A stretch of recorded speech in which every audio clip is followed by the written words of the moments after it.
Badi Legenda Chandra di Muka ini asalnya dari sebuah komik yang judulnya Badi, ditulis sama sahabat gua Arvin Pramudita, which is sekarang dia adalah dokter.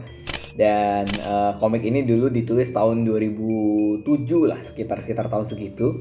Diambil sama guru kami karena dianggap mengganggu proses belajar mengajar di saat itu. Tapi dia juga orang yang sangat jenius, sangat pinter. Jadi akhirnya dia tulis-tulis itu dalam rangka memang karena lagi bosan aja jam pelajaran biologi atau jam pelajaran apa.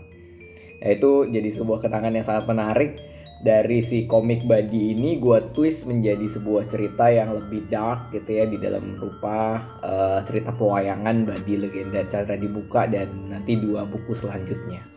Pertanyaannya adalah kenapa wayang? Karena wayang ini sebenarnya kita punya histori dulu. Bokap tuh sempet kecelakaan waktu zaman-zaman sekolah.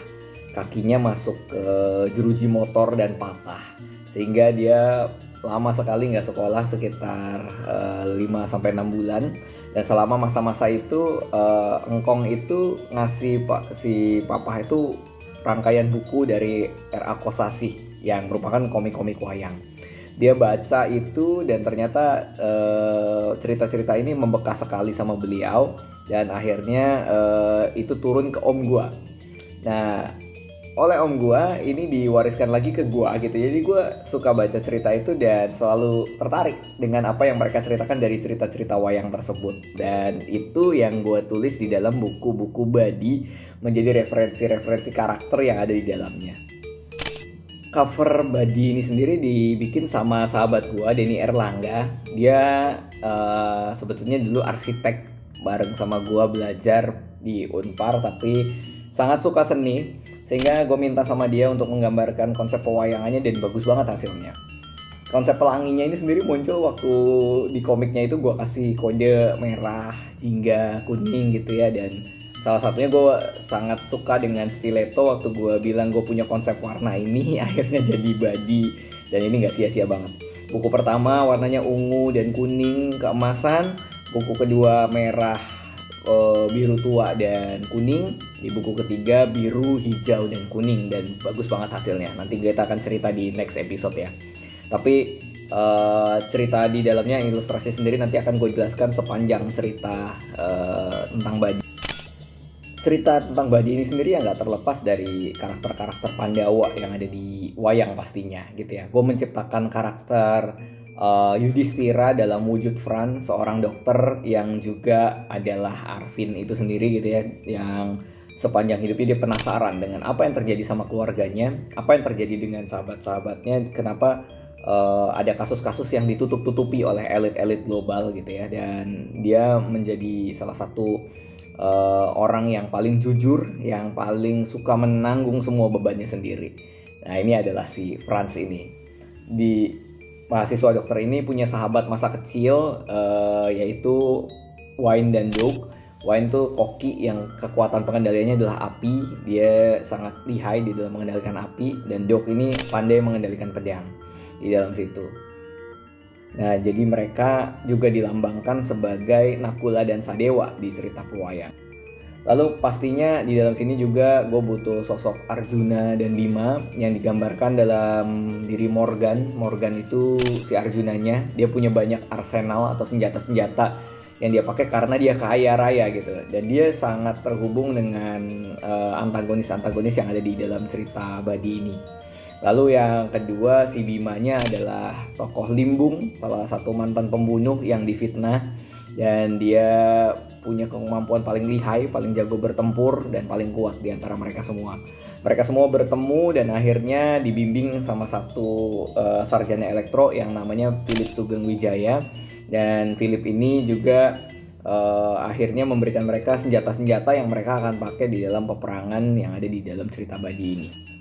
Ceritanya simple tapi juga rumit di satu sisi karena banyak tokohnya gitu ya. Jadi gue harus mengupas satu persatu cerita dari tokohnya.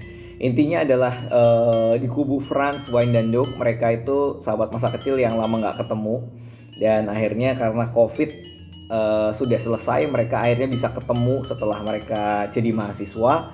Dan akhirnya mereka juga belajar untuk mengetahui apa yang sebetulnya terjadi beberapa tahun lalu waktu Franz cerita ayahnya tuh meninggal karena kecelakaan.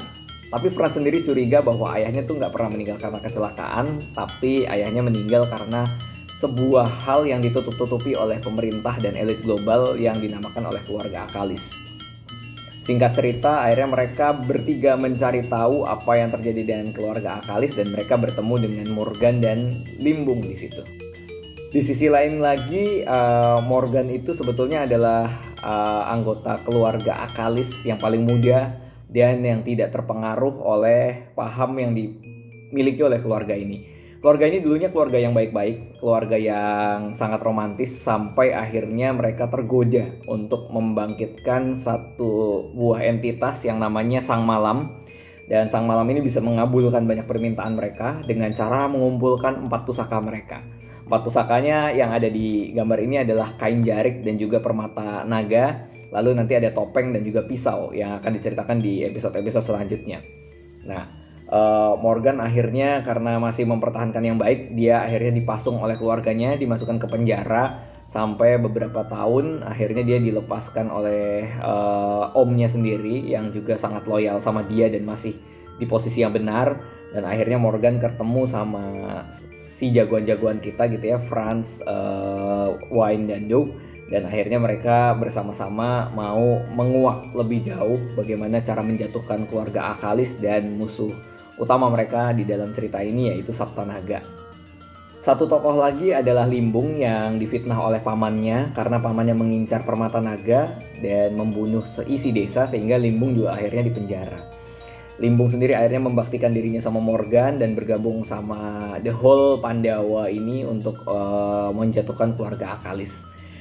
Seru banget gitu ya. Di bagian belakang dari buku ini ada ilustrasi tentang Morgan dan juga Franz yang lagi terkurung. Kalau Franz diperkurungnya sama kamar kosnya karena COVID, sementara Morgan dikurung karena dia membangkang sama keluarga Akalis. Jadi sebuah ilustrasinya udah disiapkan matang-matang. Aku yakin banget kalau teman-teman baca cerita ini dari buku pertama, kedua, ketiga, teman-teman bakal disajikan dengan sebuah cerita drama keluarga, suspense, action yang sangat seru banget gitu ya. Bahkan aku nulis ini di dalam Instagramku yang Pujangga Cisauk dalam bentuk potongan-potongan cerita supaya teman-teman lebih mudah memahaminya dalam bentuk ilustrasi. Jadi teman-teman bisa langsung beli aja di Stiletto Book karena bukunya udah lengkap dan kita lagi mengorbitkan karya-karya anak bangsa. Percaya banget apa yang kita tuliskan dalam literasi-literasi ini bisa jadi hal yang konsep yang luar biasa banget untuk kita majukan literasi Indonesia terus-menerus. Sampai ketemu.